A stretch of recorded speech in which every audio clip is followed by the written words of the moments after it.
3 বছর ধরে আটকে থাকা 100 দিনের প্রকল্প চালু করতে কেন্দ্রকে নির্দেশ দিয়েছে কলকাতা হাইকোর্ট। বুধবার হাইকোর্টের প্রধান বিচারপতি নির্দেশ দিতে গিয়ে বলেছেন, কোনো প্রকল্প অনন্তকাল ঠান্ডা ঘরে পাঠিয়ে দেওয়া যায় না। 1 অগস্টের মধ্যে ফের প্রকল্প চালু করতে হবে, তবে দুর্নীতি রোধে যে কোনো শর্ত আরোপ করতে পারবে কেন্দ্র। নির্দেশ দিয়েছেন প্রধান বিচারপতি, যে কোনো ধরনের নিয়ম তৈরি করতে পারবে কেন্দ্র।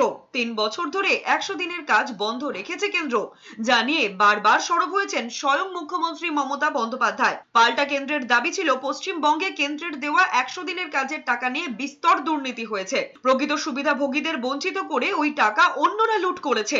এ ব্যাপারে প্রধান বিচারপতি নির্দেশ দিয়েছেন, কেন্দ্র চাইলে পোর্টালের মাধ্যমে সরাসরি নির্দিষ্ট ব্যক্তির অ্যাকাউন্টে টাকা পাঠাতে পারবে। দুর্নীতি রোধে প্রয়োজনীয় নজরদারি চালাতে পারবে।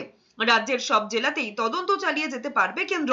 100 দিনের প্রকল্পের টাকা দেওয়ার দাবিতে বারবার সরব হয়েছেন মুখ্যমন্ত্রী মমতা বন্দ্যোপাধ্যায়।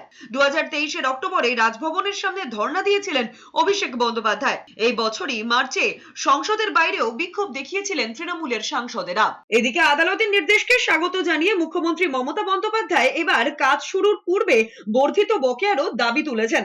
তিনি বলেছেন, রাজ্য রিভিউ পিটিশনে যাবে। কেন্দ্র 155 থেকে 156টা টিম পাঠিয়েছিল, এই বিষয়ে ক্ল্যারিফিকেশন চেয়েছিল। রাজ্য সবটাই করেছে। এবার যেদিন থেকে এই কাজ বন্ধ হয়েছে সেদিন থেকে হিসেব করে টাকা দিতে হবে। 25 আগস্ট থেকে দেবে কেন? ইলেকশন আসছে বলে লোক দেখানো?